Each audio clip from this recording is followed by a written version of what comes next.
Hello, welcome to Beyond the Ball season finale, Connor. Season's over. Are you delighted or are you depressed? Yeah, a little bit happy.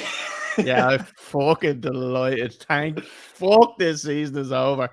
I've never wanted a season to end so much. And it was, you know what? The last day just summed it up. And I was so happy that it was just done. It's just fucking done. And I'm happy, man. We are big paddyless. So unfortunately, he hasn't got his priorities straight. That's the only way I can put it. A little bit disappointed in him, but sure, look, we have to. I mean, if you want to go listen to fucking United propaganda, Mark Albert to the podcast. So Yeah, exactly. Yeah. and he talks a bit of sense sometimes. Paddy, it's 100% bullshit. Connor, we're gonna look back at the last week's football, the final game week. We have a couple of games just to chat about. We'll get a kind of an overall assessment of our team and how we thought they performed during the season along the way. We'll look at the fancy football. We'll give a kind of a final standing on the top 10. We do have to see who came last. I don't know. I haven't checked it in a while. So could be anybody. Could be me. more likely it's me. What else we got? We have what the fuck else have we got? Oh, a team of the season from both of us. Ooh. As team of the season now, like I said, we've gone a little bit controversial. We're going back old school. We're going fucking Big Sam, Sean Allardyce. Sean Allardyce? Sean Allardyce. Sorry, I missed you put Sean Dice and Sam Allardyce together. I see what you're doing. I would try my best there. Brexit football, I believe it's called. Yeah, and we've gone with a classic 4-4-2. Now, people won't be happy with that, but fuck them. And then we have our score predictions for the FA Cup final and the Champions League final. So, Connor, we're going to first jump in to the football review.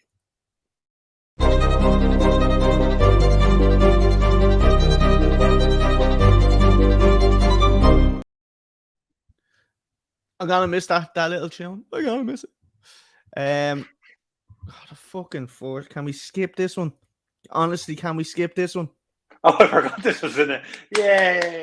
Can we skip this one? Honestly, I just don't even want to talk about this. Manchester United 4, Chelsea 1. And you know when you throw a lot of shit at the wall and you hope some of it sticks? My wall must have been waterproof because nothing was sticking to it. It was just sliding down and rolling off it because I put out a TikTok video saying miracles happen and this was going to be a miracle. And I was severely disappointed. It was a miracle. It was lucky it wasn't 8 or 9. It's true. Well, now hold on a sec, right? If we had a number 9, we might have got a 1-1 draw or something like that. I don't know. We might have got something. But Jesus Christ, some of the shots and the fucking misses we had. Hall puts a fucking ball, I know that rhymes, on Mudrik's fucking foot. Honestly, now I have to think. I know you think something bad's gonna be said here, so I have to think about what I want to say here. I'm just thinking about his nationality, and I'm just like, please don't. No, I am steering away from all the controversy. Let's just say my granny would have scored it, and she is no longer alive. Okay, that's what we'll leave it at. Absolute sitters, and he does it frequently. I don't know why. He looks like he's got loads of talent and potential, but he needs to fucking start scoring. Kai Havertz, a few sitters. I mean, as well. We go back to Mudryk for a second. It's okay because he has another 8 years in his contract to score the goals. Plenty of time. Why blow his load now and have his best season ever when you can just spread it out as shit across the fucking board? I don't know. He's got potential. I like him. Do you like him? No. I think so. Look, this game was just an absolute shit show. Same old story for Chelsea. Couldn't score. United were actually poor. weren't good at all. It wasn't a good performance from United. So yeah, it's just disappointed that Chelsea couldn't score a couple of goals and put their backs to the wall. It would have been nice to just go into that last game with them needing to win. It would have been nice. but unfortunately wasn't to be. I don't know. Do you want to add anything on this game? I just want to fucking move off it and stop talking about Chelsea this season. It was men against boys, really, wasn't it? Yeah, and it was men's like LSL Division 14Z. And but the boys, but the boys are even worse. They were like double Z. Yeah, lowest United Churches League. Yeah, look, I don't know. Is there anything else you want to touch on? You want to ask me? Do you want to ask me anything about Chelsea? I don't care. I mean, you're going to show the next game, right? And it's a result. The next game is a result. Yeah, I mean, we may as well move on to it because look, it's 1-1. Like we got a fight. Yeah, we got a fight. I love it. And the goal that we scored was a fucking own goal. You couldn't even fucking score at home on the last game of the season. I'm not joking, right? I was actually sitting there watching this game, and I know everybody was watching all the fucking relegation battle, but I stuck to me guns. I watched this game, and like, I'm not exaggerating when I say this. I was at one stage I was nearly crying because we just couldn't score again, and I was like, "Oh, you just score!" And it was actually I actually felt quite embarrassed when I was doing it. But Jesus Christ, it's heartbreaking. I'm glad it's over. This game.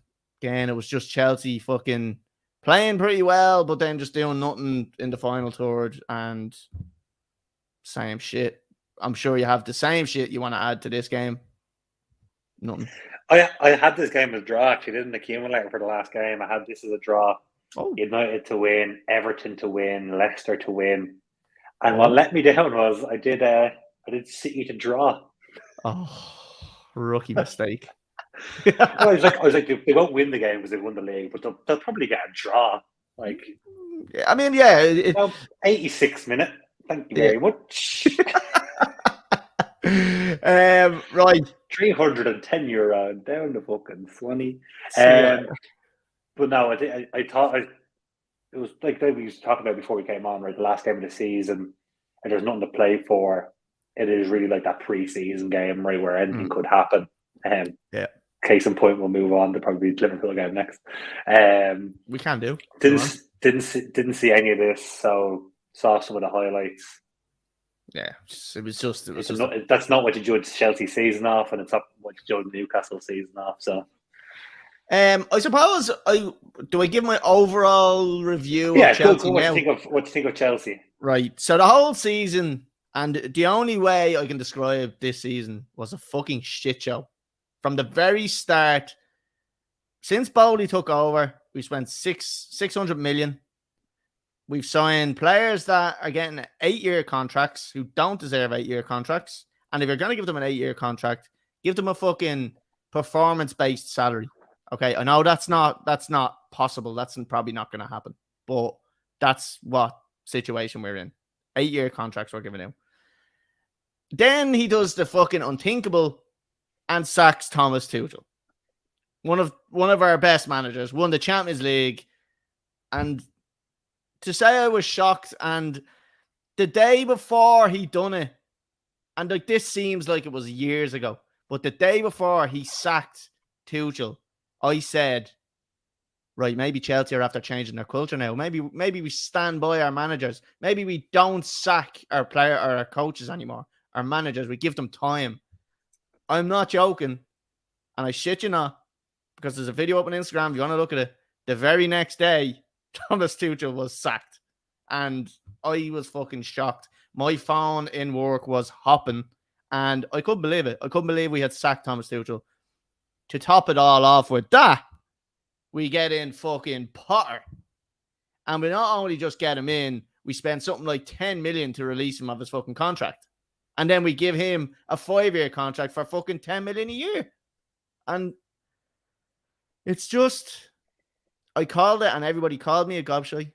And that's normal enough. I usually get called that. But in this case, I was right. I think the first game, I said I don't want Potter there and I want him out. And I got absolute dog's abuse. And lo and behold, I know it's very early to call it. You're blowing it out of proportion. I don't think anyone gave you dogs. Everyone was surprised that Tuchel left and agreed that it was a step up for Graham Potter, and it was coming into like a fucking probably one. Let's be honest, one of the worst jobs in football as the manager at Chelsea, because you use too much toilet paper in the Jackson, you might get sacked. Yeah. So exactly. I don't think it was a case of where. Well, not us anyway, because we had that conversation in the podcast. You kept going, no. And I was like, shut up, you're not even listening. So, but no, it was, you called it from, was it first game? It was in the Champions League, wasn't it? We drew. No, I think the first game was it? I thought it was like Leipzig in the Champions League, and it was like a 1-1 draw or something. We had a 1-1 draw. I can't remember who it was. I thought it was a Premier League team. I can't remember back then. It feels like fucking years ago. But it was definitely a 1-1 draw. And I put a video up on TikTok, and that was mainly where I was getting the views, not from yourselves. You were kind of on the same page where, like, yeah, this is a big step for him. Can he fucking do it? But everyone on TikTok was like, plastic fan. It's one game. It's like, fuck off, back into your cave and all this. I was just like, oh yeah, okay, we'll see in a couple of months. And like I said, lo and behold, I was right. Now look, that could have went either way. Potter could have fucking worked out. We had to give him another 2 or 3 years, but we'll never know, because he put us so far in all those TikToks. Oh yeah, they would have been gone. But he put us so far into the fucking shitter that we couldn't recover and we couldn't get out of it. Frank Lampard then risks, and people are laughing when I say this, but he genuinely risks his own reputation. Not that he had a very good one anyway, but he takes his own reputation and he tries to just help Chelsea out, in my opinion. He does it for a payday. He has not a reputation. I know, but he suffered at Chelsea. He had everything in the relegation zone. What reputation has he got by coming into Chelsea in 10th position, finishing in 12th? There was a very in his mind. How much did he get paid? I don't know how much you paid. It's not important. I'm not talking about money here, you know. We're not that type of podcast. We don't talk about money. It used to be a betting podcast. Yeah, we used to. That's why we don't talk about it anymore. But there was a very high likelihood in his mind, I'd imagine, that he was going to be able to turn things around at Chelsea. Because we were so bad, you would have thought that any manager coming in there would get that little bit of a manager's bounce, get a couple of results on the trot, maybe lift the spirits in the fucking dressing room. But it looked like the team was just so depleted, even on that first game. Now, I actually have to question some of his team selections, because Joe Felix didn't play at all. Now, I don't know whether there was an issue with him and he knew he was going back to Atletico, because he's now fucking gone and we're not keeping him. He's gone back to Atletico. So I don't know whether that was because he wasn't playing under Lampard, which doesn't make sense because new manager coming in. But I heard Pochettino saying, oh, he's not part of the plans now. So what's that come from? I don't get it. He was probably our best player for a while. And then he just went to the dogs. Who else did he pick? Well, he didn't pick Ruben Loftus-Cheek, but he did on the last game of the season. If you're on the ball bingo, if you have Ruben Loftus-Cheek on the bingo card. The fucking last game, he fucking started Ruben Loftus-Cheek just to fucking piss me off. And lo and behold, we got a result. But anyway, I'm gonna end my review of Chelsea because it was shocking and it makes me depressed talking about it. It's the worst season I've had as a Chelsea fan, and I've gone through a lot of unwanted sackings, to say the least, a lot of bad runs, but nothing as long term as this thing. Like, usually Chelsea go on a bad run, sack the manager, new manager's in, little bit of a boost. We maybe fucking, I think 6 was our worst finish for something like 12 or 15 years or something. And we won the Champions League that year. So overall, shocking season. Delighted it's over. Absolutely buzzing that we have fucking Poch coming in, because I think he'll really turn this team around. 1 or 2 signings are obviously required. I know that, saying that when we just spent 600 million, but we do need a striker badly. We have Nkunku coming in, who has only returned from a fucking massive injury, and he's fucking on fire in the Bundesliga. So it's good to see that he's back on the score sheets. He's setting up goals. I think he got fucking Leipzig's player of the season, if I'm not mistaken, even though he's been out for like 3 or 4 months. I also think they finished like 9th or 10th in the league. Yeah, I mean, yeah, that's probably right. But anyway, delighted to see him come in. We do still need 1 or 2 centre halves. We need to get rid of, not get rid of him, maybe have him as backup, but Chalobah, he's not up to the standard. Aspilicueta, you can see his legs are going a bit now at this stage. He's 34, I think. So we just need maybe a replacement. I know we have Reece James, but if you're going to play that 3, you probably want Reece James in the wing back. So another centre half or two. Thiago Silva, 38 or 39 years of age. So couple of more signings for Chelsea. Pochettino, next season's going to be beautiful. It's going to be a thing of beauty. Guaranteed top 4. Guaranteed. And I'm willing to bet any man on that. So if anybody's listening, you bet any man last year that they would finish top 4 and they would win the Champions League. But I didn't know. I didn't know we were gonna fucking sack Tuchel. That's not fair. Like, you could sack Poch in fucking August. Nah, we won't. Well, it's good to see Bowley has learned his lesson because he only brought him in on a 2-year deal with an option of a third. So he's learned a lesson. Chelsea and isn't the fucking and the option is based off of who wins the Super Bowl next year or something fucking stupid. But that's my overall analysis of Chelsea. Shocking season. Has turned out well now because, do you know what? Just the sacking of Potter raised my spirits, and the appointment of Lampard. I know I didn't really want it. I wanted our full-term, long-term manager there, but we're after getting the man. I know he's going to be a success. There's no questions about it. So next season's going to be unbelievable for Chelsea. We'll move off. Do you have anything you don't want to say anything about Chelsea? I still can't believe they spent 650 million quid on nobodies. Let's be real. No one knew who Badia Shield was fucking 7 months ago. Great defender, though. Well, is he? Yeah, I really like him. I honestly think he's our best defender after Silva. Okay, so there's nobody else. That's what. There's Aspilicueta, there's Chalobah, there's fucking. That's it. No, I think he's good. I think he could be good. Sorry. Yeah. It's just I can't believe like you have that much money you could buy 6 Jude Bellingham. Yeah. Or you could buy fucking McDonald's branches or something. I don't fucking know. It'll be more useful than what we fucking bought. But anyway, it has to get better. Can't get worse. It might not, but they can. It might not, but it can't get fucking worse. Right, we'll move off Chelsea. Everton have stayed in the Prem. Sean Dyche has done a magnificent job in keeping them up. A little bit disappointed that the Everton fans invaded the pitch. You know, like, where's your standards? Why are you invading the pitch? You have to. I can never understand, right? How do we celebrate so much for a team that was shite all season and managed to squeak staying up? And it's like, we've won the league. Yeah, like it's poor. It's poor. I don't like it. I'm not a fan of the pitch invasion when you've just fucking scraped it. Now I know, like, it's massive for the club because going down is fucking quite a big thing because you're gonna lose a lot of your players. There's gonna be a lot of fucking negative. But they're on the pitch. They're on the pitch hugging players.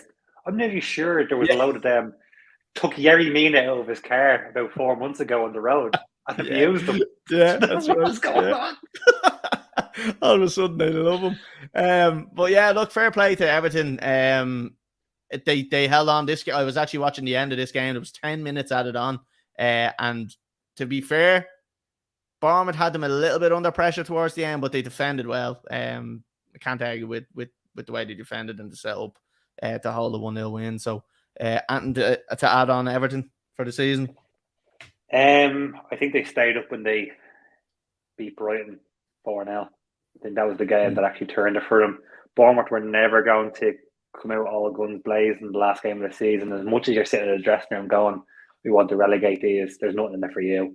So they were never going to fly out of the traps. Everton survived a little bit of pressure, but they were always going to sit in late after getting the goal. I think I heard Mark Goldbridge say, right, that teams that stay up never stay up with like a scabby fucking goal. It's always a worldie. Yeah. Fucking what better goal than fucking Decore's volley? Like, it was outrageous. So, clinged on.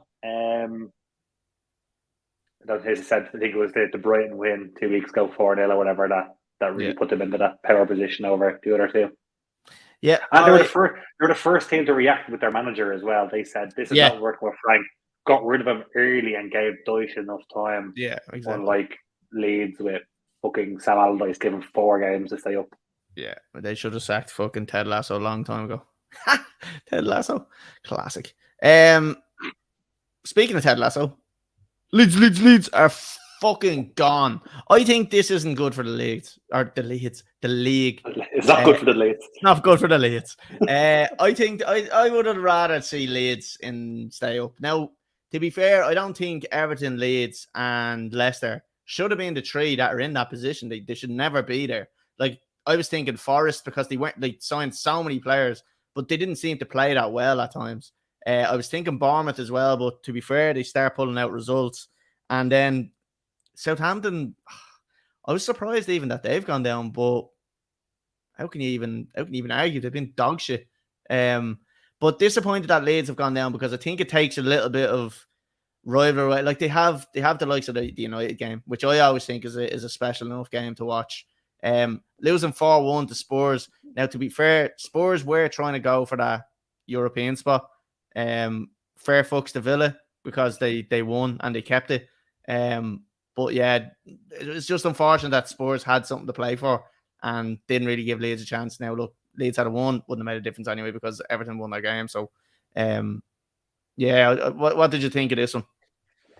I was watching this one along with the Everton game, and they shoot themselves in the foot. They go 1-0 down after 3 minutes. It's like, it's so stupid. You're in a position where you have to win the game.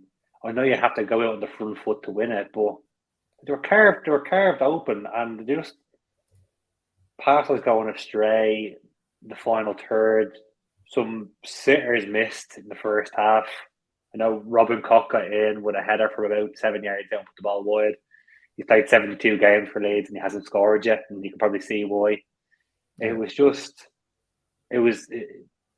It showed their whole season pretty much, and it just wasn't good enough. And the crowd kind of gave up on them after about 20 minutes. It's a case where the crowd was flying, and then as soon as Harry Kane put the ball in the net, it was like, this is fucking game over already. And Koch can't put the ball in because nobody likes Koch in behind. Sorry.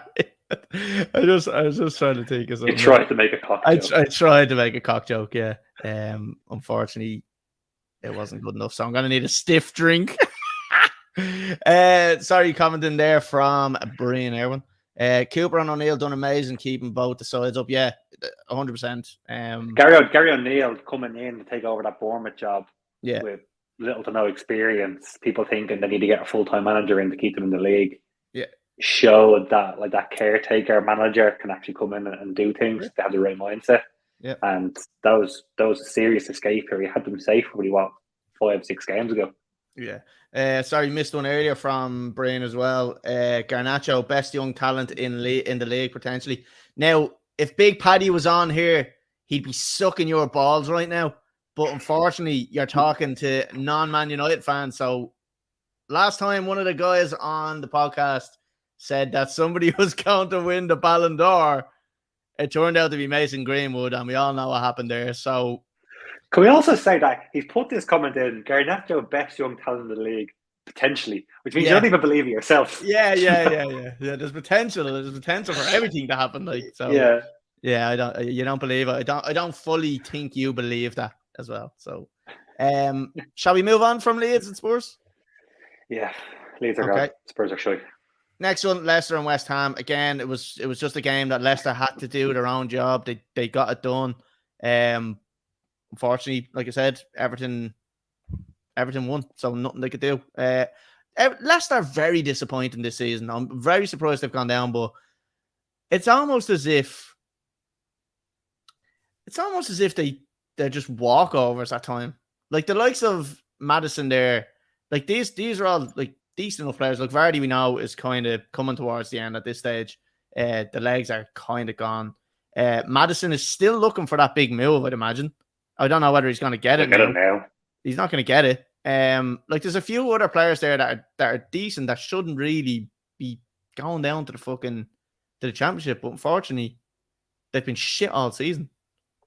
I think this is 3 years in the making, though. We've heard, like, I remember I did the podcast like 18 months ago, and Brendan Rodgers coming out and saying stuff about the owners because he needed investment in the club. And people were saying, but you need investment in the club, you have all these names. And he turned out to be right. He needed Yeah. investment in the club 18 months ago. He didn't get Yeah. it. You go into the summer and you lose your captain on a free transfer to Nice Yeah. because you won't pay him an extra 40 or 50 grand a week to match the wages or put him on a new contract. You don't replace your goalkeeper. You just bring up the second choice goalkeeper and Benny Ward to try to fill in. Like it was a shit show from start to finish. They tried in January to try to add some strength and depth into the squad. I do think if they leave Brendan Rodgers in charge, he probably keeps them up by the skin of Yeah, I his think teeth, so. and then he walks away in the summer. Yeah. Yeah. But it's not like you're bringing in Dean Smith, who's not notorious for keeping teams up. I think he went down with Norwich. Yeah. So it was just. I think it was. They've been set up to fail eventually, and it was going to happen. I don't think anyone thought it was going to be this year, but they were on that sliding slope of lack of investment. Yeah. Sorry, just bringing back in there again. Now it's early days, of course, but he looks good. And then this is a good one. Out of go on, sorry, you saying something there? I was going to say after a few drinks, I look good as well. But... Yeah, we all look good. I turned from a 6 to a 6.5 with a couple of points. Out of the 3 relegated, who do you think is best suited to go back up? Good question. I think Leeds are probably in the best position to bounce back. I was thinking the same, yeah. I think they're not in a position where they're going to lose the core of that team. They'll lose, obviously, Weston McKinney is gone already because that was part of his loan. Yeah. Tyler Adams will probably move on. I think Bamford has been too poor this season to get a move. So the Dogs of Bamford stays, Notto stays. They might lose Sinistera and Rodrigo, players like that, but I think they have enough to compete again in the Championship. Yeah. And I think the really important thing is who do they bring in as a manager, right? And what could have do they do like what Bernie does and just bounce back with like Vincent Kompany in charge and just trying to consolidate the team that he has? Or do they go with someone with a little bit more experience who's gone free? I don't know, but I think they're in the best position to. If we're talking the 3 teams that have gone down, do you reckon they all make the playoffs at least, or do you reckon there may be a struggle? Who do you reckon misses out? Southampton will be a mid-table team, I think. Yeah, and Leicester could scrape back in, but again, I think Leicester are in a worse position because I think James Maddison still gets a move. I think he still goes to a top 8 club. Harvey Barnes moves on. Dewsbury Hall moves on. These like Soyanoglu moves on. Like these players are gone. They're the core of the team. And Southampton lose Ward-Prowse. They lose Cacciabella. They lose those kind of players in there as well. So probably Armstrong as well up top. So I think Leeds will keep most of them to spring back. So it's the other 2 mid-table, I would say. Fair enough, yeah. I do agree with you. I think probably Leeds. I think you're spot on with Leeds. I don't think they'll lose the core of their team.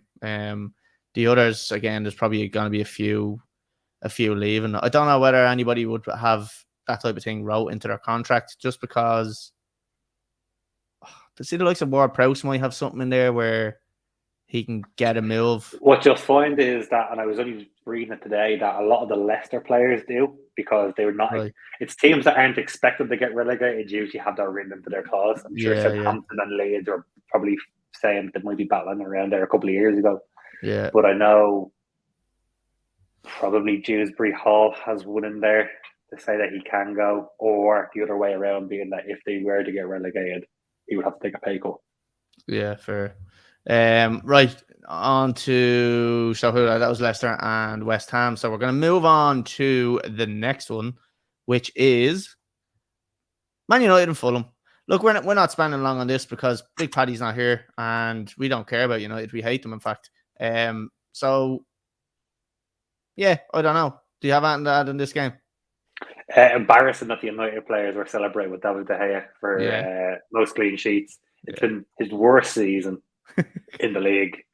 It was the fact that they conceded so few goals is great, but it definitely wasn't him. And yeah, I agree with Roy Keane. that he still wouldn't have him there next season, and I don't think they should have him there next season. The United fans turned on him so hard during the season. Like there was one game where I think was it Europa or something like that, and they just fucking bang gone The against Sevilla him. game. Sevilla, yeah. Is that fault for all 3 goals when Sevilla And came they back? just fucking turned on him like that. And look, I don't know. I tend to if I'm a Chelsea fan and I believe that the player is giving it their all, and if he's making mistakes, he's making mistakes. But if he's giving his all, he has passion about the club. Now, don't say Ruben Loftus-Cheek. You can fuck off if you're going to bring him. No, I wasn't going to, but like you could go out and fucking give it your all for Chelsea. You're going to make mistakes. Doesn't mean you should get a game. No, but I don't mean that. But I wouldn't turn on him. Like, look at and Chelsea fans are very good at this. Look at the likes of Fernando Torres, who really struggled, didn't score for ages. Chelsea fans loved him. They did love him, and it wasn't because of that goal against Barca. They did love him, and they really had his back, and they were delighted when he scored that first goal. I think it was against West Ham in the piss in the rain. Shocking goal, but anyway. Chelsea fans have a habit of doing that where they stick behind players, but as soon as Kepa Arrizabalaga, you fucking hammered him. No, Edward Mendy came in. He was the best thing since sliced bread, and you fucking started slating him because he couldn't kick the ball. No, hang on a minute. No, direct inquiry. VAR. No, the thing with him was that was only after that Sarri incident where they thought he was trying to manage the game. He wasn't. He had a cramp, and he was telling them that he was. You just started slating Mudryk there a second ago, and you said he was the best thing ever fucking 2 months ago. Listen, I'm saying that Mudryk is going to be unbelievable next season, and you can clip it, you can put it on fucking, you can put it on YouTube. It's already on YouTube, but you can put it anywhere. You can put it on Pornhub, and everybody will see it. But Mudryk is going to be unbelievable next season, and you can mark me words on this one. Screenshot, get your screen fucking recorders ready. Mudryk is going to be class next season, and they're I've said it. But I've never seen this, especially United fans really turn on a player that quick. So they turned on De Gea very quickly, which I was a little bit surprised about, but at the same time, not really. Looking at this, I saw they conceded 9 goals at home all season, right? The second lowest in Premier League history, behind Chelsea under Mourinho, where they just won games 1-0. Yeah. But they have had a check a goal, so that was different. Best time in life. David De Gea, for those 9 goals at home, was directly at fault for 4 of them. Nearly 50% of the goals he conceded at home was his fault. It's not great. So the ownership changing hands at Manchester United. Are you, as a Liverpool fan, fearful that they get these Saudi owners? They come in, they throw the book at it, and they sign fucking everyone under the sun. Qatar owners, you're racist. What did I say? Saudi. Same thing. No, sorry. These owners from somewhere else, different part of the world, with a lot of money. They love playing the guitar. But are you fearful that they might potentially turn Manchester United into like a Manchester City? I think most clubs are going to go that way, right? That's where that has to be, don't they? There's too many of them like that. The ones that are going to be left behind are the ones that are owned by Americans, unfortunately, which is both of us. So I think that's the way it's going to go. There's no point sitting there being fearful. Or will they get a big cash injection, and will they just start buying players? Yes. The only hope is that the person in charge won't pick the right players, and they'll spend 650 million on absolute garbage. On 7-year contracts. Yeah, so there's no point worrying about it, because if it's going to happen, it probably will happen, you know. So the thing we can hope is that we do put some kind of guardrails in place with like financial fair play. I do think clubs still should make money in order to do what they're doing. Yeah. Otherwise, it is literally money laundering. That's kind of illegal. So, dog's gonna go apeshit here now. Oh, shut up. What are we even talking about there now? Shut that put me off there. You know, it's new owners. Yeah. Loads of money. No, I don't remember. I had something good there. You Oh, don't. for fuck's sake. Stupid dog. But yeah, no, look, summing up United season, overachieved, do you reckon? Or do you reckon kind of hit expectations? I'd say hit expectations, right? They dropped some serious coin again in the summer. Yeah. So it's not like Casemiro was a free transfer. Exactly, yeah. So like they dropped some coin. I think they'd be happy with where they finish, especially getting the third spot. But like you go back to the Paddy 2 games ago, they were 3 points ahead of Liverpool have had the worst season in the last 8 years. So they'll be happy with top four, and I'm sure that was the aim at the start of the season, and they wanted a final, and they've already won a cup in fairness. So yeah, I'd say successful overall, but they need to kick on next season and do the same again and challenge. I think the bar was set so low from previous managers that anything like that type of season just looks unbelievable. Like they're comparing Ten Hag to like Fergie. Like, let's calm down a bit, all right? You finished third. You won a little Carling Cup, a little Carling Cup. Woo! Calm down. Like you could potentially win the FA Cup. I don't think so, but I'll hold that thought for later. So you've got one of the best defensive midfielders in the world in your team. You've got one of the best centre halves in the world in Harry Maguire. I knew it. Got it. You've got all these great talents like Sancho, who you spent a fortune on. You've got fucking Garnacho, who's, as Brian said earlier, potentially one of the best young talents in the league. Big Paddy will 100% fucking back you up on that one. You've got Rashford there, who has unbelievable talent. You've got Martial, who's the laziest cunt in the world, but nobody can seem to get anything of him. So you've got all these top quality players. Bruno Fernandes. You've got all these top quality players. You signed Eriksen for free. You have done well, but let's just calm down a bit. That's just a bit of a reality check. I think you are about 4 points better than you were last season. They also spent 90 million on Anthony. Are we all forgetting this as well? What's the story? Anthony is also another one. And let's just say, right, Anthony's shy. I don't care. I'm throwing it out there. Anthony's shy. People aren't going to like that. He's shy. Fuck people. And this again goes out to anybody. I will bet you €100. Now, my €100 is a bit much. €20 that Mudryk has a better season than Anthony next year. In like goals, assists. Is that what we're going on? Yeah, goals and assists. Yeah. No, because I wanted to get this very clear because 100%. I will be claiming 20 quid back at the end of next season. If you want to take the bet. So goal contributions, we're saying. Yep. Goals and assists added together. Goals and assists, yeah. And let's include man of the match performances as well, which we can do. Yeah, it's a stat on fancy football, I believe. So does that count as one or what? We'll cover the semantics afterwards. Yeah. But the foundation has been laid. All we need to do is get a few blocks and we're going. Anything else to add on Man United before we move on?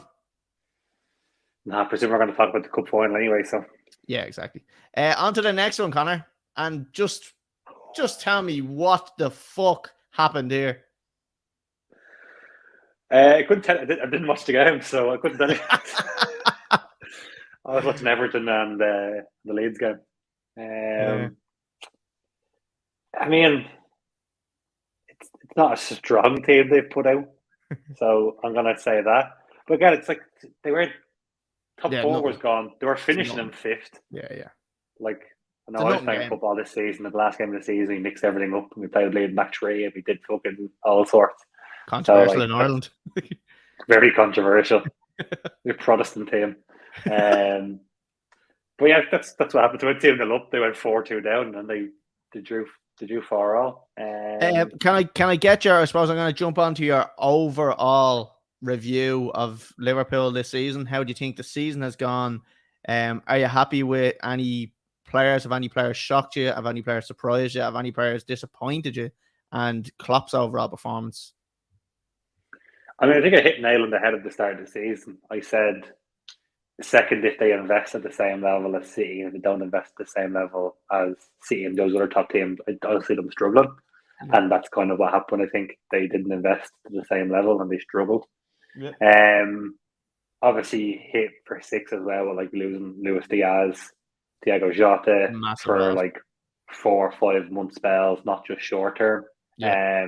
Lost Canate for 3 months, like those kind of things, but didn't invest, suffered the consequence, need to learn the lesson in the summer, I think is ultimately what it is.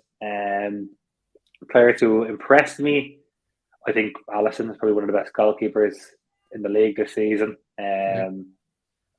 Highest number of saves per game, highest percentage of saves from one-on-ones, most assists. He's like covering the gambit with regards to goalkeeping. Came second for clean sheets behind David De Gea. And I know who I'd rather in my team out of those two. Kepa. Really impressed. Yeah, Kepa, yeah. Edward Mendy. He impressed me. I was impressed with Cody Gakpo since he's been signed. Yeah. And I know he went through hot and cold spells, but Mo Salah still finished the season with over 20 goals, 14 or 15 assists. So, like, he, as much as Liverpool struggled, he still put in a shift in the performance, even though he struggled around the World Cup just before and just after it. So, still impressive. Really disappointed with Fabinho. Disappointed with obviously Van Dijk in regards to the performances we've seen. Yeah. Disappointed early, well, for the first, say, 3/4 of the season with Alexander Arnold. However, I think moving him into like that floating midfield position works. Yeah. Disappointed with Darwin Núñez. Very Thought I disappointed. was going to get more out of him. Did have like not a bad first season, but the amount of chances that he just created is just If he can up that percentage that he converts, he's dangerous and he's lethal. And then I would say disappointed with Andy Robertson. Just looked shaky, looked like he was going to get beaten by anyone who ran at him. So yeah, definitely some investment needed during the summer. Klopp's overall performance in terms of how you think he managed the team this season. I know you kind of touched on the injuries and stuff. There was a lot of kind of things to deal with, but do you think he done the best he could do, or do you think maybe he should have done something else or something maybe a bit sooner with the likes of the Trent move? What do you think? I think that was one of the things I would have liked to see earlier. Now I know he was hamstringed as well by not having kind of 3 centre backs fit and available, which maybe pushed it back. But I would have liked to see that after the World Cup, maybe that shift of letting him play both roles as like a right wing back and also a holding midfielder. Other than that, and like he's been very vocal about the fact that he didn't get the support from the transfer market that he wanted. Him pissing him on is still disappointing to see, but like that's never going to change. You see more of it when he gets beaten because he wants to win. But from a management point of view, there's nothing really else. Oh, the big one I would have changed was your man releasing that fucking book at the start of the season. Oh, fucking Egypt, Fucking Pep Linders releasing the book like a fucking moron. What a coward. So that's not Klopp, but like that didn't. They're either been beaten. Doesn't help.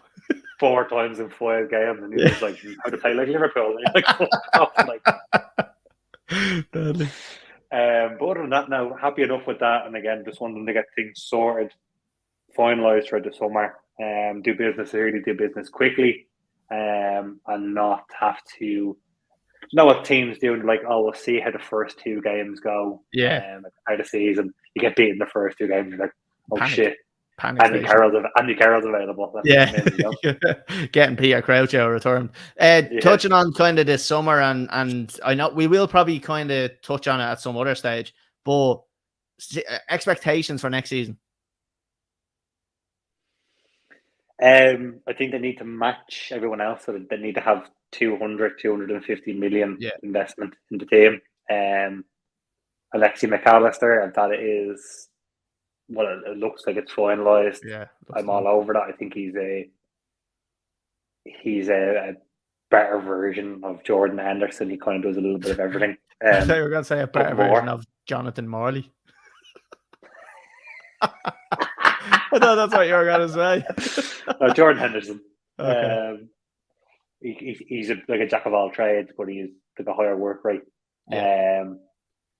I would like to see them go in and buy like a holding player as well, like a Casillito type of player as well. Just go to the Brighton shop basically and buy. Just had the Brighton. Esputin and the left full, buy the two midfielders, maybe buy Evan Ferguson, and then see if you can get your man, the goalkeeper Sanchez, on a free or something, and buy 4, get 1 free. No, I'd like to see them bringing in him, and then I still think there's a position for number 9. There's still a striker position there. So if they try to match United and Chelsea in number 9 marker with Osimhen or Kane or somebody like that, I'd like to see them at least go and see, or Dusan Vlahovic or something. But I still think there's a position there for an out-and-out goal scorer. Yeah, all right. So that's your final observations on Liverpool for the season. We will move on to that's the last game. That's the last game for the review for this season. Congratulations, Conor. We made it. Woo! We made it through all the reviews. Right, we're gonna jump on to the fantasy football.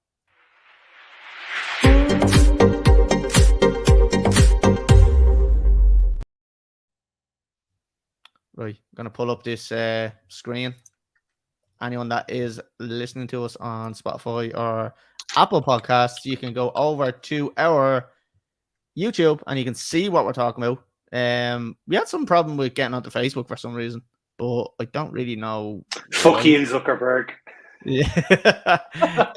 Conor, you need a beer. You can go and get your beer while I ramble through me team there. Cheers, Jeff. So 38 points I got for the last season, for the last week of the season, even. 40 points was the average. I made 2 transfers and I took a 4-point hit. Did it pay off? Let's have a look. I had Alisson in goal. Ni point. Didn't even play. Trippier. Ni point. Scored an own goal. Kilman. Ni point. Conceded 4 goals. Ben White got me 6. Clean sheet. Nice one. Salah got me 5 with an assist. Eze got me 2. Shy. Odegaard got me 3. This was the gamble on the extra hit that I took was a Wobie. And I tell you what, I won't be doing that again. Conor, please tell me your hair down. Please just tell me your hair down. Then I have Wilson up top. Haaland didn't play. Ni point. And then I had Ollie Watkins as captain, who I brought in last week, and I took a 4-point hit from him. And for the last 2 weeks, he scored some serious goals. So, happy out. On my bench. I won't be doing that again. Yeah, you heard it. It's quality, isn't it? What was it called? No. Ward, Joe Linton injured. Dunk 0-0. Shocking last week, to be honest with you. We'll run through. Oh, well, I'm going to have to reveal it here for anybody watching, so I might as well reveal it to everybody. The Beyond the Ball League with myself, just the 3 of us. Who has won it? Well, we seen it there a second ago.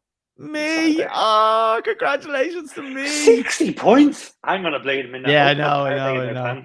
We'll save you for last. We'll go through Paddy's team real quick, considering he was second. A measly 32 points this week, 40 average. So he had Ederson in goal for 3 points. He'd White with a clean sheet.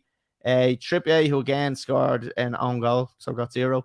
He had Schär. He had Ben Mee. He had Salah, Garnacho, who he's brought in for the last 2 weeks and he's got a total of 2 points, I think, of him. Rashford, captain. Luis Diaz, Isaac, and Martial, all 1, 2, and 1. Haaland didn't play. Martinelli was there, didn't get on. Armstead on the bench. Shite. On to the next team, which is yourself, Conor. If you want to walk us through it. This is the week that mattered. Oh, yeah. Nick Pope for 0. Ben Mee. Where the fuck did the points come from? Ben Mee got me 6. Bueno 0. Dan Burn with 1. De Silva 1. Trossard 9. Yeah. Rashford 2. De Bruyne 0. Harry Kane. 32 points. Boyakasha, and Ollie Watkins got me 9, and I've got nothing left on the bench. I've got nothing left. Not bad considering I never use my triple captain. I never use my bench boost. I never use my wild card. Not my wild card. What's the other one? And free hit. Free hit. I'm gonna have to call you out because you promised me at the start of this season you would change that every week. You promised me.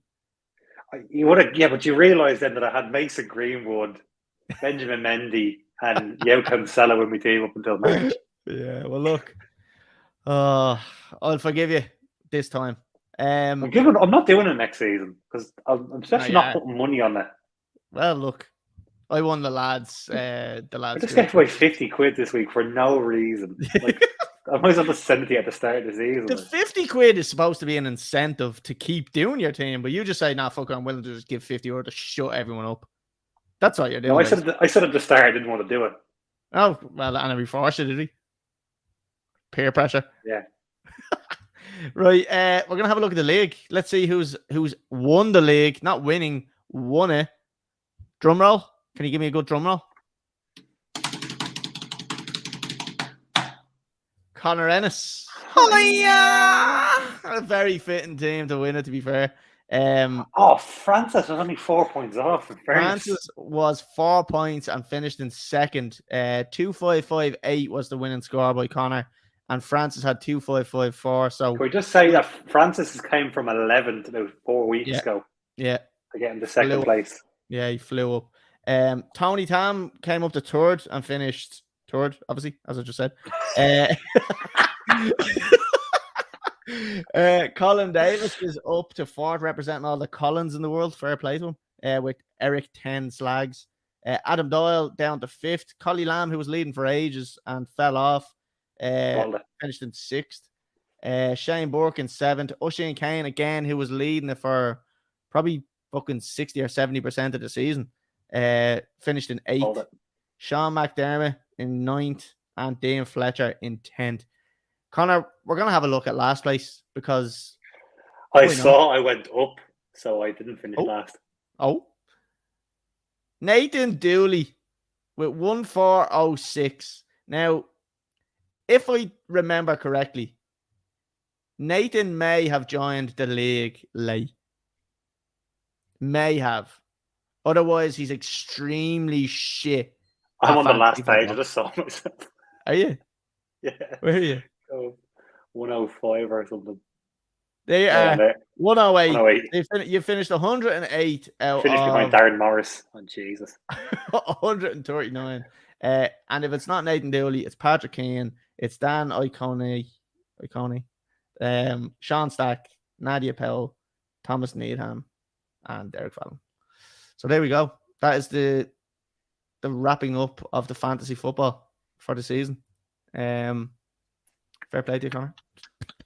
Connor, I haven't got any little graphic or anything done up, but we're gonna jump on to the teams of the season. Let me see if I can get something up here. Let me get something up this crypto corner. It's not there anymore. It's not there. I removed it. Let's just go with this one here.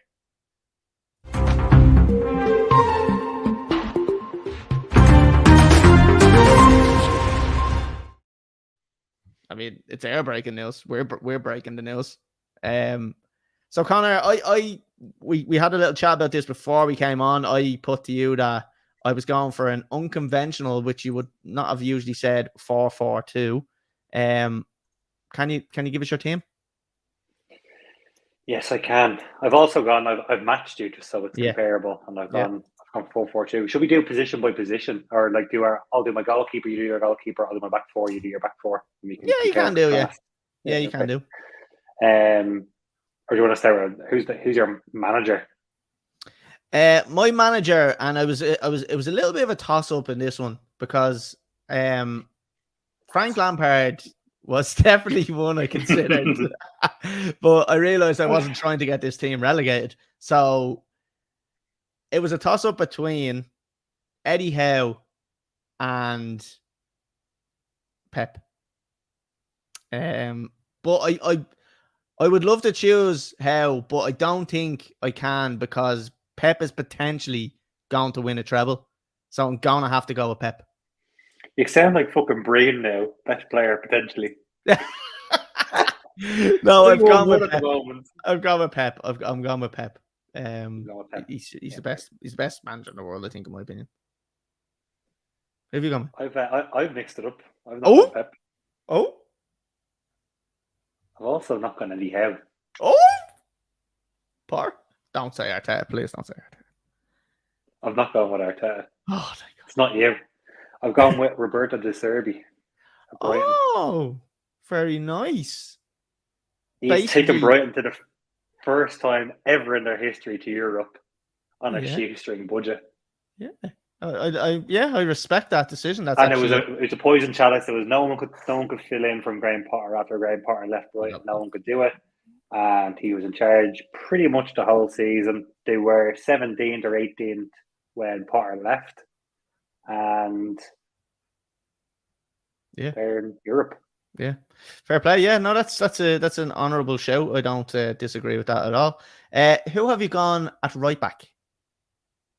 The goalkeeper doesn't exist to you. Oh shit! Goalkeeper phobic. Fuck goalkeepers. Goalkeeper. Sorry. Toss up for me between Nick Pope and Alisson. Yeah. I've gone Alisson just on the sheer amount of work that you had to do this season. Yeah, I agree. I do agree with that one. I've also gone Alisson because I think we said it earlier. Second behind fucking Dave saves and clean sheets and all them fucking good stats. Yeah, it was hard to look past Alisson. So and a lot more busy than Dave saves. Yeah, exactly. Real here. You had a lot less mistakes as well, I would say. And a lot less mistakes. You had a couple, but you have a couple. If you make that many saves, you're allowed a couple of mistakes to come back. Right, so you've gone to your keeper first, so I'll go on my right back first, right? So my right back, and I think you've probably gone the same, Kieran Trippier.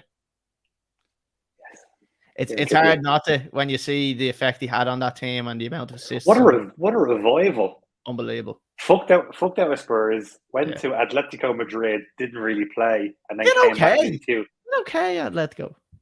He came back into a team that was whatever 15th, 16th last season when Howe brought him in. And now he's leading a Champions League squad. Yeah, it's impressive. Left back. Esputan. I've done the same because that's what you asked me to do. I didn't have to say his name. Yeah, well, no, I was going to say his name. Yeah, Escobar. I actually meant Zinchenko. Now, who did you have? Now I had Pablo Escobar. Right, so I'll go with one of my centre halves, and I think I think you have the two same centre halves here. I don't think we do, because I'm trying to mix it up a little bit, but also have someone who's really good, have a really good team. I've gone with Sven Botman. Oh, nice. Yeah, I've gone with him. I just think they've conceded 33 goals this season. I think it's joint with City. So, I mean, he's played pretty much every minute of every game. So I can't argue with him. He's played very well as well. So Sven Botman gets the nod for me. Who's your I was obviously Ruben Diaz, right, led from the back for City. Yeah. However, someone who has been revitalized this year, not necessarily played at centre half, but has played centre half, centre midfield, deep line midfield. But put my centre half, John Stones. What a fucking season that kid has had. Yeah, class. Yeah, I massive fan of John Stones, and when he was playing with Everton, wasn't it? I was saying I'd love him at Chelsea, and even there was even talk about, I think was it the first or second season, he didn't have a great time at City, and I was everyone's in talk with Chelsea. I was like, snap him up, please. So give us your second centre half then. This fucker came out of nowhere this year. It's got to be Saliba. Yeah, I've got Saliba as well because outstanding. Yeah, very, very good. Very surprising as well. Like, he was one of the surprises. There's no coincidence Arsenal fell off a cliff when he got injured. Yeah, exactly. So yeah, no, I could have put Diaz in there beside Botman, but again, I wanted to mix it up a little bit. Maybe not mix it up. I'd say a lot of people actually probably would have had him. So yeah, I've gone with Saliba. Where do we go next? Do we go right wing? We work right to left, yeah.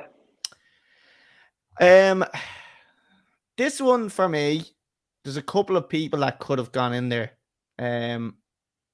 Mo Salah is one of them that could have went in. Mo Salah. But I haven't put him in. I've gone with Martinelli out left. We're doing right now. No, but I want it because I want to. But I want to have my wingers playing both sides, and I've seen them playing. Oh wait, we're doing right. That's what I just said. We're working right. Sorry.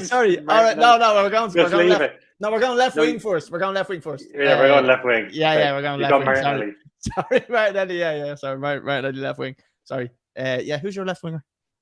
So this is what I was saying. I was like, I've got two right-sided wingers, so I've picked two right-sided wingers, and I'm gonna play one on the left. You're the manager. You can do what you want. Yeah, fuck him. And because I think you probably have this fella on the right, I'm gonna go with the other one. Okay. So you said you don't have him. I've got Mo Salah. Yeah. I've got Mo Salah. Obviously, would play on the right usually, but he's left-footed, so I'd like him to get down the wing maybe a little bit more crossing as opposed to cutting in. But yeah, just so many goals, so many assists, and it's not like he was scoring penalties because he kept fucking missing the penalties. Yeah, exactly. He scored from open play. So did he wasn't doing. Well, you're gonna have to give us your right winger now because it's your turn to go first. To throw the dice. It's difficult to leave him out, really, isn't it? Star boy, it's got to be Bukayo Saka. Yeah, and this was the problem that I have, that it's a toss up between these two for me, on who gets in, and just because I don't think maybe there was a longer period where Salah went a little bit more unnoticed than Saka did. Saka seemed to be always assisting and scoring, but he'd done it throughout the whole season. Maybe the last couple of weeks kind of fell off a little bit, but I'm gonna have to just put Saka in there. For Mo Salah, I just think he disappeared a little bit too much for my liking to be up ahead of Saka, so I'm gonna put Saka in there at right. Centre mids then, two centre mids. Centre mids. I'm gonna shoot the shit right here. I'm gonna throw a name out, and I don't think it's one you're going to disagree with.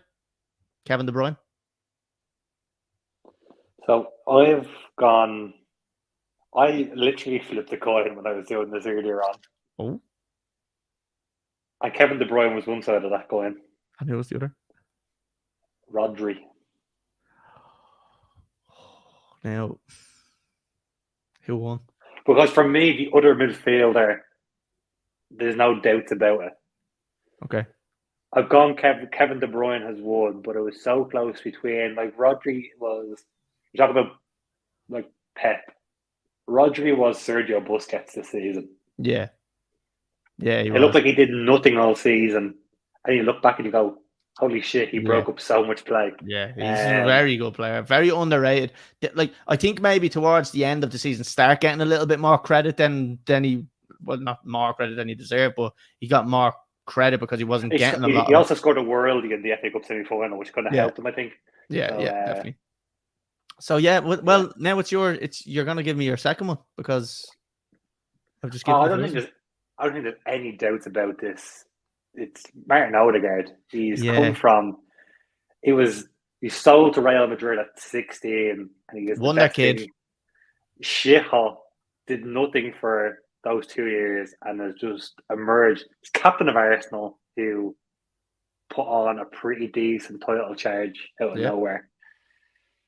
And then assisting galore, and then bottled it. Assisting galore. He's 22.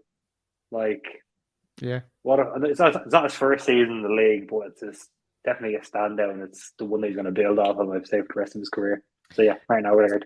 So you had a coin flip between De Bruyne and Rodri.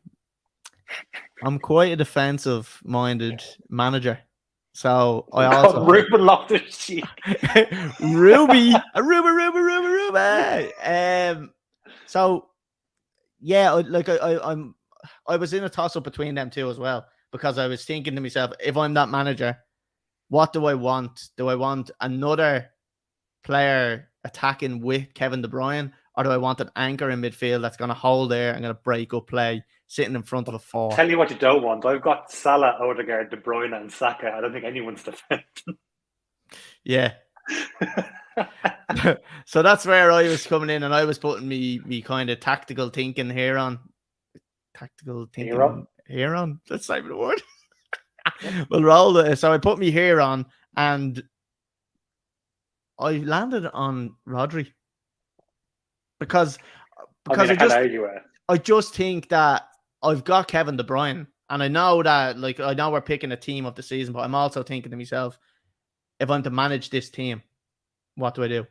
Also, we're going to say, if to manage this team, I'm not picking 4-4-2. So, oh no, either am I. But look, I was just trying to make Jan Molby in midfield. That's But no, I've gone with Rodri, and I just think we need an anchor in this team who's going to sit there, break up play, and we've got a lot going forward. So, I've gone with Rodri. Honourable mention as well to the likes of Alexi McAllister and because he's a sign. Even Ruben Neves, Enzo Fernandez, Declan Rice. Declan Rice as well. I thought had a particularly good season. He's kind of trying to stepping into that. Enzo Fernandez has been there since February, basically. He's been deadly. He's been very good. He's watching next season. He has. Stop. Declan Rice as well has stepped into it. Looks like he's played his last game for West Ham, but stepped up. On to the two strikers. I mean, do we need to dick around on this one? I really don't think so. Darwin Núñez and Evan Ferguson. Honourable mention to Ferguson, though. I think if you're going to do that, you're going to have to say Jesus as well. And you're probably, as much as I hate it, Ollie Watkins, you've probably got to put Marcus Rashford in there as well as like an honourable mention when he played up top. Ivan Toney. He had money on him being on the team of the season. Yeah. But I don't think I can look past Kane and Haaland. Yeah, two. No. So that's our 4-4-2 teams. Very, very similar. I don't think there's a lot of there's the odd one or two players that people could mix up there and throw in the mix, but the majority of the core of that team is probably going to stay as it is. Right, we're going to move on to the predictions.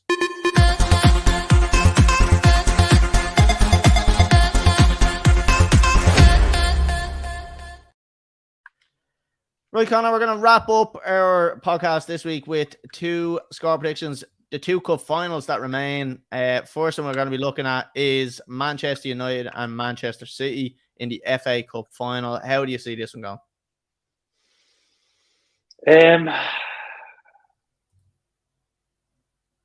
That's how I say it goes. Just a big fucking sigh. I think it's going to be really tight. I think it's going to be nervy. I think City, as much as they won't want it, they'll have an eye on the Champions League final. Yeah. I still think that's where everyone lies, is winning the Champions League. So I still have an eye on the final. This is City, or this is United's last hurrah. So they'll go out fighting. It's an extra time win for me. Yeah. And I think City just pulled through. 2-1 extra time. Who scores that winner? Jack Grealish. Oh, I'd love it. Yeah, look, I honestly think there's so much more at stake for United as a club with this 100%. Game. To stop Manchester United or Manchester City potentially winning that treble is a massive thing. It's the only thing that they cling on to so hard. No team in their eyes is comparable to that treble winning team. Hard to argue because, look, they've done the job. They got the treble. But if Manchester City can do this, they then become on that same level. And people can then start comparing these two teams. And in my opinion, if you get to that, I think City win. And I think Manchester United are going to suffer so much their egos are going to be so badly damaged from a loss in this cup final. And I will probably say you'll never see as many Manchester United fans turning into Inter Milan fans at the end of the season if they lose this game. But I honestly think that United are just going to want this so much. But I think they're going to shit the bed. And I think Manchester City are going to dominate the game. And I think they're going to win comfortably. And I think it's going to be 3-0. Yeah, I think it's going to be comfortable for them. Goal score. To be honest with you, I'm looking at Gondogan. I think Gondogan is gone score. Get it? Number of corners. Over 8. Over 6 for each team. Throwing in the first minute. Yeah. And if you don't hit it out, you sprint after and try to get it out. Full Matt Letizia. Classic Letiz. Yeah, so I'm going to go 3-0. I'm going to say Gondogan is going to score. Look, the finale of the season, to wrap it all up, Manchester City versus Inter Milan. Conor, we all know that Manchester City are probably big, massive favourites in this, but should we not be overlooking Inter Milan and what they've achieved? We know talent-wise, and you're looking at it on paper, it looks like a Manchester City win, but do we need to be careful about that? And do Manchester City need to be? I mean, it's a one-off game, so they need to be careful about it regardless, but they're massive favourites for a reason, because they are the better side and they are the better squad. They've got the better starting 11. It's all in their hands. I don't know if that plays into their favour or not. They were favourites against Chelsea. They played Chelsea in the final, didn't they? Yeah. They're favourites against Chelsea. They're favourites against PSG in the semi-final 2 years ago. So I don't know if that plays into their favour or not, but I think their focus lies here. They need to win this. I don't know, you mentioned there, the treble is obviously in their head, but if they're going to pick a game to win, this the game they're going to win. This is the holy grail for them. That's what's left. Inter Milan, so hot and cold so far in the season. Obviously not winning it. I think they won the Coppa Italia against Fiorentina, which is something, I guess. Yeah. Dominated AC Milan in the semi-final, but definitely got the easier side of the draw. I want this to be close, and I really want Inter to run them all the way, but I just don't see it happen. I see City going ahead early and then doing what City do, and Inter doing what Inter do, which is get like fucking ratty and annoyed and get players sent off. I would love to see Italian football come back. Like I'm a goalkeeper. You're a defender. We like defensive football. We do. Fucking, we're all over that shit. Yeah. But City do have too much firepower. I'm going to say 4-1 City.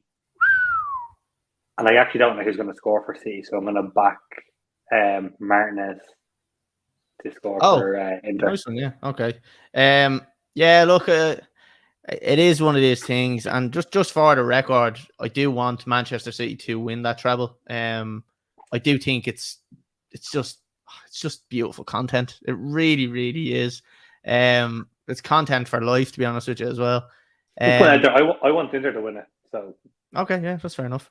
But no, I do want Manchester City to win the treble. Look, if they don't win it, and I think at the very minimum they want to win this Champions League. I think if you offer Pep now, if you say to him, you can have the 2 matches and you could potentially win both of them, or I'll guarantee you now the Champions League, but you're handing away the FA Cup, he takes it straight away. So yeah, I think they will win this match as well. I think it might be tighter than you're saying. I'm going to say a 2-1 win for Man City. I just think that they'll defend very well, Inter Milan, on the day. And they may struggle slightly just to break them down. So I'm going to say 2-1 to City. And I'm going to say Haaland. I think Haaland, big time player. It's what they bought him for. This is his moment. And he's stepped up every other opportunity that he's been given. And I don't think this is going to change. I think he's going to step up in this one as well. So, yeah, that's my score prediction on that. Right, Conor, that is it. That is it. Did you have something else you wanted to add? I've got a couple of things to throw at you here, Colly, because God. we've come to the end of the road for the season. God. All right. Now you probably don't have many highlights of the season. Neither do I. Zero. But I'll throw a couple of things actually that were thrown out on Monday Night Football. Okay. Last week. Yep. Player of the season in the Prem. I just have to go Haaland. I'm sorry, I just cannot overlook that fucking goal scoring machine. If you're talking about his individual team play, he's probably not the player of the season, but his job is to score goals, and he's done nothing but score goals. So, in my opinion, Haaland. Who are you picking? Yeah, I got the same. Can't really disagree with. I don't even remember the number. It could be 38 goals, 37 goals, something like that. Something fucking stupid. It was big enough that they were comparing him to fucking Dixie Dean, who was scoring goals against bleeding butchers and stuff during the Second World War. So if it's that good, you have to go back that far to compare him against goal scorers. Well, then, he's not had a bad season. Yeah, and I think he talked about it at the start of the year. Right? He wasn't coming in to score outrageous goals. He was using his cock, his arse. Yeah, fucking shit, whatever. I had to go off and put the ball in there. He was going to do it. Says him. Probably does. Young player of the season. Young player, like I suppose you'd have to look at Saka, wouldn't you? Saka is still a young player. Does he fall under that bracket? Is he 22, 23? 24. Oh, it's borderline, isn't it? I'll give it to you if you want them. Yeah, like 10 seconds. That's the why. I do like him there. I still consider him quite a young player, but a very experienced player, because all the stuff he's gone through with the England team, missing the penalty. He missed another penalty in another shootout as well, I think, if I'm not mistaken, which was, I can't remember what it was. But I think just very experienced, very good. Has been solid all season. And yeah, I'm picking him. I don't care. I'm picking him. He's a young player. What about you? I'm gonna go Martin Odegaard. Yeah. Well, how old is Odegaard? Yeah, I could have really 22. Went for. He's 22. Yeah. See, I probably could have went for him. So if you're gonna fight me on it, I'll go Odegaard. I'm not. I said you could have. I said you could have Saka at 24. Right. Fair enough. But took over as captain from Granit Xhaka, who's a fucking head the ball. And managed to kind of settle the ship a little bit with Arsenal. Obviously blew it in the last couple of games, but I don't think it's his fault that Saliba went out injured and stuff. So back in Odegaard. Yeah. Best signing. So that could be either in the summer or January. Can it be for like 5 years down the line? Can I say Mudryk? No. Best signing with a best signing. Dan Burn was a pretty good one for Newcastle, wasn't he? Was that this season or last season? No, it was last season. But you have someone in there. He spent Botman was this summer. Botman, yeah. I mean, Botman's the other option. Well, he's the only option in that one because he signed in this season. This season has been so long; it's hard to remember who was signed in this summer. I can't say like Darren Núñez because he just wasn't there. Anthony. You like Anthony, don't you? Anthony, no, I'm gonna have to say Botman. Look, again, being a defender, very impressed. Well, I could also go Saliba. Yeah, I'm gonna go Botman. I just think Botman was solid signing. I really like him as a defender, and yeah, I'm gonna go him. What about you? Probably go Casemiro for the impact he had. Yeah, it's a good. Especially when he got suspended that time and United fell to pieces. It was just like, okay, he's actually he's missed. He actually does impact things as it goes on, like, you know. Yeah, I wouldn't argue with Casemiro. Maybe I have overlooked Casemiro. I'm just throwing these at you, but biggest surprise. So that could be a result, a player, a team. What shocked you or what surprised you at the Prem? There's two that stand out. One of them is Brighton's overall performance after Potter leaving, and apparently Potter being the best manager since sliced bread, and they were going to fucking fall off a cliff. So Brighton overall, I think they play some beautiful football. Evan Ferguson coming onto the scene, like we said, as Irish men, and looking forward to watching him playing with the Irish team. It's something to look forward to, and it's something I'm really impressed by.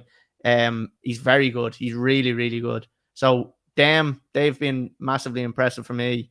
And just Newcastle. I think Newcastle massively, I'm going to say overachieved, because I did think it was going to take 3 or 4 seasons for them to get up to that level that they're at now. But they've managed to do it in what, 1.5 maybe? They're definitely like 2 years ahead of plan. Oh yeah, definitely. So yeah, Newcastle and Brighton for me are the surprises of the season. You? I would agree, and I'll just add to that, Leicester. Yeah, disappointing. Them going down is I said I knew it was coming and it was cooking and it was under the hood. Yeah. Didn't think it would be this year. Yeah. So definitely surprised at that. And probably also surprised that Thomas Tuchel got sacked after 2 games. I was trying not to bring not to bring anything related to Chelsea into any of this, but like, I mean, you've gone there. You've gone there. Is the most ridiculously stupid decision gonna come up next? No, I don't think so. Let me just check. No, last one. Game of the season, our favorite game. Game of the season. We could do. Because you probably have a game of the season because Chelsea were a little bit pooey. Yeah. Board. I want your favorite Chelsea game plus your favorite game from World Football. My favorite Chelsea game, right? And this is going to sound terrible. But it was the final game that Potter played. Potter was manager, because I knew that if we didn't get the result, I was seeing 95% of comments on Chelsea's fucking Instagram page was Potter out, and I was thinking that there may be a sliver of hope that if we actually don't get a result here, he will get sacked. And I was only looking back on the Instagram page the other day, and I was just scrolling. I was scrolling down looking for a video, but there's one video in particular where you can see, where if you scroll down, or maybe it was TikTok, but there's a massive smile on my face, and it's the only one that you can see a massive smile on my face. And I was like, "What the fuck is that?" Clicked into it. Potter has been sacked. I was like, that's the happiest I've been all season, was Potter getting sacked. That's my highlight of the season. And that's how bad we were this season. So that what was the other? Was there another part to that question? So I wanted a specific Chelsea one, and then like a world football one. So it could be Champions League, could be like your favorite game. I'm gonna throw this one out here, and for personal reasons, the Argentina Cup final, World Cup final win, and for me, I've always been a Messi over Ronaldo guy, regardless of the whole United thing. That doesn't come into it. In my opinion, Messi's the GOAT. Always will be the GOAT. Deserved the World Cup. Delighted he won it. So that for me was my favorite match. And what a match it was, by the way. Yeah, I agree with you. World Cup final. It was just edge of the seat stuff. I was getting heart palpitations. And then during the penalty shootout, Jehovah's Witness knocked on the door. Oh, on a fucking Sunday evening. And I answered the door and I was like, "Do you know the fucking World Cup final is on?" I just slammed the door in his face. And I went straight back into the sitting room. I was a fucking idiot. Yeah. But I didn't invite him in. And then favourite Liverpool game, it's got to be United 7-1 Anfield or 7-0 Anfield. Yeah. It was just all the shite talking that Paddy had beforehand. And then it was just beautiful.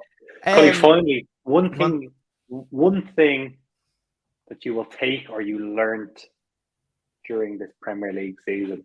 What's the one thing you're taking out of the season? One fact, one opinion, one moment taking the next season. Now, I'm going to sound like an absolute knobend here, but I'm quite impressed at how much I know Chelsea and I know what's right for the team. That's what I'm going to take out. In fairness, you are right. You are right. Yeah, I took. sound like a knobhead. Yeah, I do. An absolute knobhead. Yeah. No, that's look. I think I rate my own ball knowledge when it comes to Chelsea in particular. But other than that, what's one lesson? Money doesn't win everything. That's one thing I've learned. You can spend as much money as you want, but if you can't get them to play together, it means fuck all. So money doesn't buy happiness, is what I'm trying to say. Right? What did you learn? I was gonna say money gets your results because look at Newcastle and City. I've just debunked it. You're gonna have to go for something else now. Yeah, fuck. I don't know. What's gonna go on. I've shafted you there, haven't I? Money talks. Messi's the GOAT. Yeah, that's what I finally we can confirm. Yeah, of this season, no doubts. Messi's the GOAT. Yeah. An honourable mention, obviously, to stuff that's happened during the season. Pele passing away was a big one, big world news. R.I.P. Pels. He's probably still hard though. Very nice. Hello. The dog's just like ripping something apart there. Ripping ass. Sorry about that.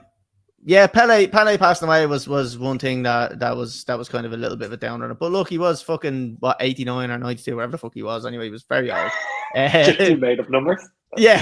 100%. But yeah, look, there was some nice footage we put up on. Hold on a second.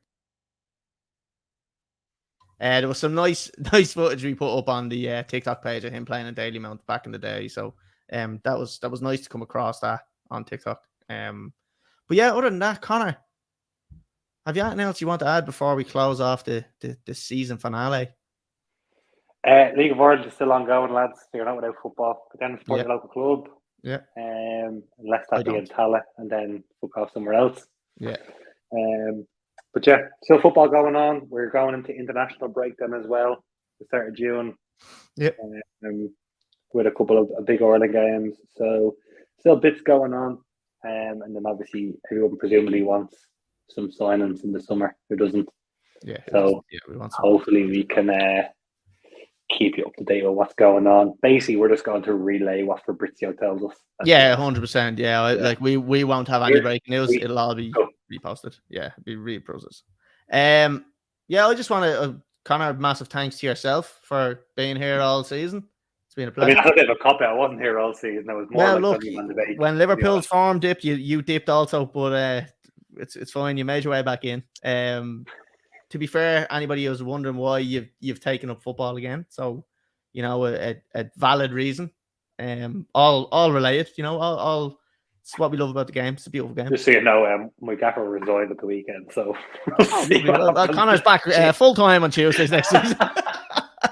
A big massive Paddy. Thank you. A big massive thank you to Big Paddy, who's been on the majority of the season as well. A big massive thank you. It was only interactive when we were talking about United. Yeah, and you know what I was going to do? I was going to go through every episode and try to get it where he wasn't paying attention and just complete. And I was like, you know what? There's so many, I'd fucking be there all day. So I didn't. I might do it. In the future, but I'm not doing it. I haven't done it for this week. A massive thank you to anybody that's listened, to anybody that's interacted. On the Instagram page as well. I know I get a lot of kind of people messaging me there, and it's nice. I do like it. I appreciate it. I like the banter. I've met a couple of good people on there. So fair play to you if you do listen to this. I know there's a good few people that listen to it.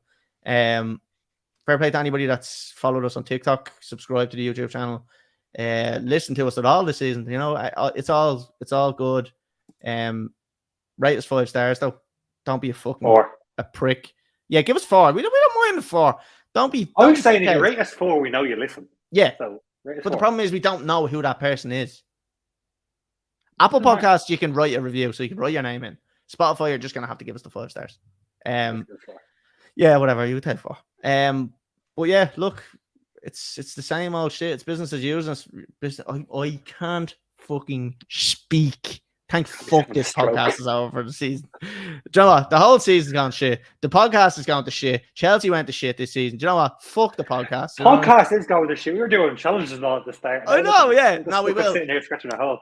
I won't. No, we do have a plan. Sorry, I was brushing over that. We do have a plan. Now, I don't know, Connor, if you are going to get involved in this. I would like you to get involved in this as well. But we are trying to get together some stuff to record some golf out on the golf course. I've ordered these microphones, which mean that I can record from far away and you can talk and I can still hear you. Unfortunately, Colly has more money than sense. That's basically what's happening here.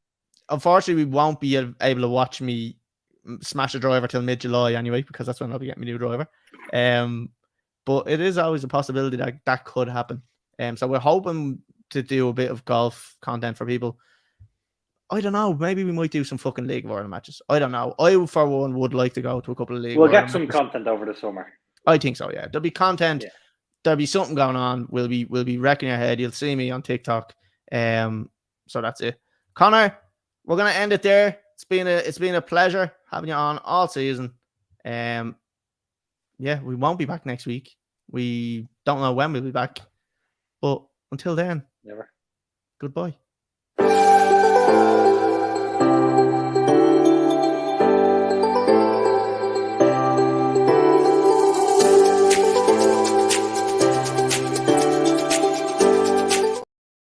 Anybody has realized, and you have realized, because I was looking at your face, I have put the intro. I don't know what was going on. I put the intro music up instead, or the intro video up instead of the outro.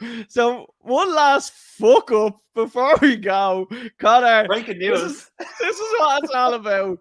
Beyond the Ball. Like, follow, subscribe. See you later.